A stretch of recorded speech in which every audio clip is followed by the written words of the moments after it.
So we finally get the name of the five elder, I guess, planets, we're calling them now. And it seems Eam is still after Vivi. This is chapter 1086, last chapter before a month break for Oda to go get eye surgery, titled The Five Elder Planets. The cover page story is just the Straw Hat crew playing in puddles and playing in the rain, I guess, after the rain, and there's a rainbow. This chapter starts out with Castle Pangea, just a zoomed out version of it. The narrator saying that the reverie came to an end before the news of Cobra's murder came to light. Igram sitting there searching around for Vivi, and Hell and them searching around for Cobra. This is before they found out that Cobra was murdered. Wapol and Vivi are on the Aegis Kingdom's ship, and they are talking to Big News Morgans. So Big News Morgans is going to go pretty much rescue them. Okay, we'll fly over, pretend to look for a scoop, use that chance to hop aboard and don't get yourself caught before then. Wapol's like, yeah, I owe you one. Morgan's like, yeah, you got that right. A king somehow became a subject of a manhunt. This is big news. I can't wait to hear all about it. Vivi, at this point, looks at Wapol's like, what exactly did you see? And Wapol's, his normal self, I wouldn't tell you. Why would I tell you? Stammering all over himself. Vivi brings to the point that CP0 is still after her, and Eam is also after her. She doesn't know that, but that is the case. She also tries to take the transponder snail to talk to Cobra, and it seems like Wapol doesn't let her get it. Not sure exactly how. We see some members of CP0 going around looking for Sabo and Vivi, and then we see Bonnie in her kid form. She's on the Taje Kingdom ship. We see Sabo all bloodied laying in the bilge section of the Lulusia Kingdom's ship.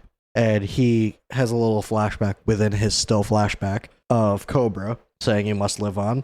At this point, we cut over to ships leaving Bijois. It says it didn't take long for the two key stories to spread around the globe: the murder of King Cobra of Alabasta and the disappearance of his daughter Vivi. At Marijois, the five elders are sitting there talking in their room.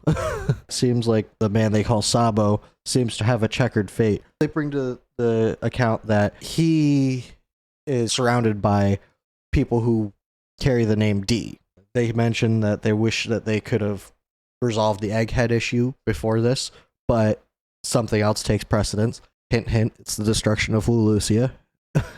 And this is where Eam brings up the weapon that they used to destroy Lulusia. He calls up the five elders, says, hey, the time has come to put Vegapunk's invention to the test.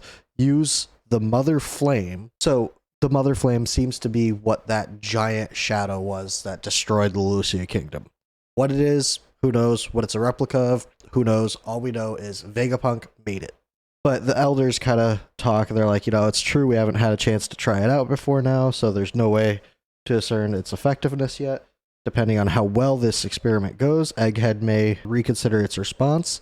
Think a forest area would be more suitable testing ground than a sea-based target. Eam says Lulusia Kingdom. They kind of rebuttal, they're like, quite a lot of people live there. Eam's like, yep, I don't care. That's of no consequence. And they're like, okay, understood. The world moves at the will of the creator. What reason for Lulusia's selection? And Eam just says, it's close proximity. Whether that's the case or not, I'd be interested to know. And then we get a double page spread of all of the elders. All of them are the five elder planets. The guy with the scar over his eye, big bushy beard and mustache, he is the defense science warrior god, Saint J. Garcia, Saturn. The guy with the kind of looks like Gonfall. That guy. He is the environmental warrior god, Saint Marcus, Mars.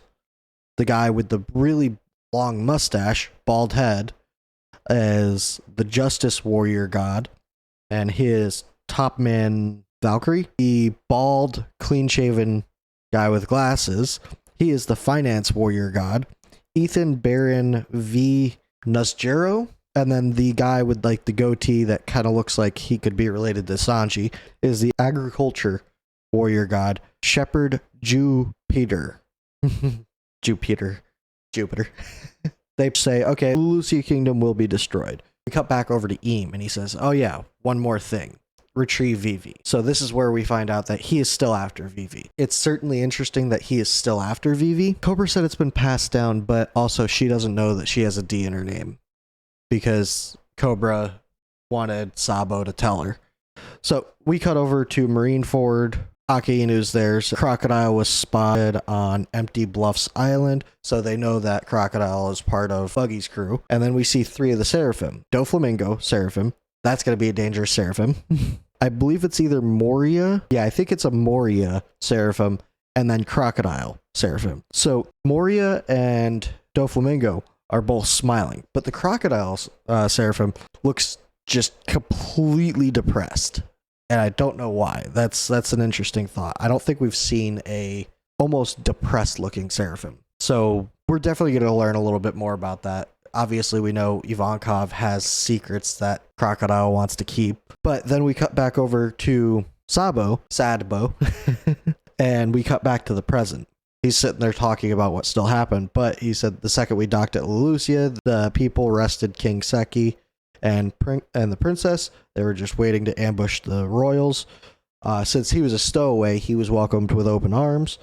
And that's when he saw the papers and noticed that he was pinned for the murder of Cobra. Unsurprisingly, he says the people considered him a hero because obviously they're revolting against a king. They think all kings are evil. The reason that his transponder snail got cut off when the destruction of Lucia happened is because what he was doing is he couldn't find a encryption snail. So what he did is he rerouted his snail through a snail on Lucia Kingdom and then out to Kamabaka Queendom. The annihilation of Lucia happened during the call, so they were thinking that he was caught up in it. Sabo said that they witnessed the destruction of it, and everybody on board was pretty hysterical because a lot of them had family on the island. You know, that's where they saw their country obliterated in front of their eyes. Dragon mentions, despicable. How in the world did they do it? Sabo's like, an enormous shadow seemed to engulf the sky above us, and the next moment, everything was gone.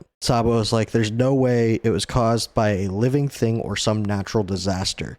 Something pitch black was flying above the clouds. Ivankov says, Sabo, you mentioned earlier they used the name Emu. Right. Ivankov's like, this may be a little out there, but when the world we know today was created 800 years ago, one of the first 20 sovereigns was Saint Emu of the House of Nerona. That's oddly familiar to Roanoa.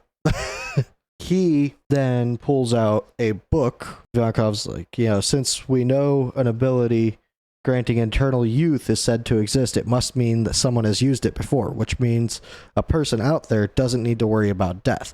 So they're thinking that, well, at least Ivankov is thinking that Emu or Eam could have the immortal surgery used on him. So that's an interesting thing to know. Could just be a coincidence, but they share the same name. Could anyone else but a founder command the 5 elder planets, the highest of world nobles?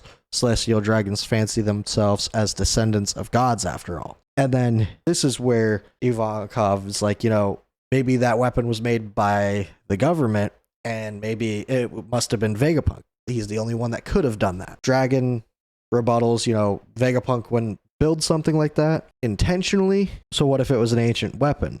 Assuming Emu's been alive since ancient times, there's a connection. They're like, why would they wait to use it now? Which is a good point. Why now? We know because Eam said so. It's a weapon that Vegapunk made. Was it a replica of an ancient weapon? There's so many things that could have been. I don't think it was a replica of an ancient weapon because then they would know that Vegapunk knows of the ancient weapons. Last page of the chapter, we get to meet a relative of Shanks, which I don't know if this has been mentioned in the manga yet, but I'm pretty sure it has been confirmed by Oda. Shanks is of the Fergaland family. We cut back over and it says, present day, the Holy Land of Marijois. A celestial dragon has just been sentenced to death. However, this information will never be reported to the outside world.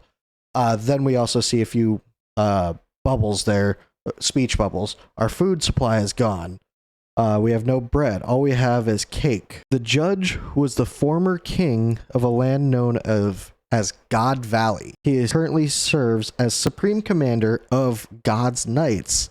His name is Saint Garland Ferguland. The man sentenced to execution, none other than the one who chose to defend fishmen, Saint Don Quixote Bosgard. Garland says anyone who protects scum is lower than the scum they protect. A man who can judge celestial dragons.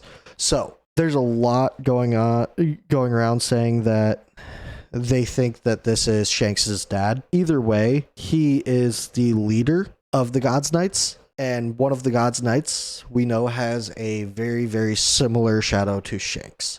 So could be Shanks as a twin brother, could be Shanks. There's a lot of possibilities. It could also just been, Garland himself with a outline that looks like Shanks. We know that Shanks was found in a treasure chest on God Valley by Roger. He was raised by Roger on his ship. It's almost like that could have been a plant, though, now that I'm thinking of it. If they're the leader of God's Knights, they would have been strong enough to fight back. And they were obviously there because Shanks was found there. Shanks could have very easily just been placed in the treasure chest because they know that pirates will take treasure and raised. Lots of theories, lots of what ifs, and it's going to be at least 4 weeks before we find out. So let us know what you thought about this chapter. It's going to be a while before we get the next one. Oda's going out for eye surgery. Hopefully everything goes well. Hopefully he has a speedy recovery and he can get back to it as soon as he's recovered. Until then, we'll see you in the next one.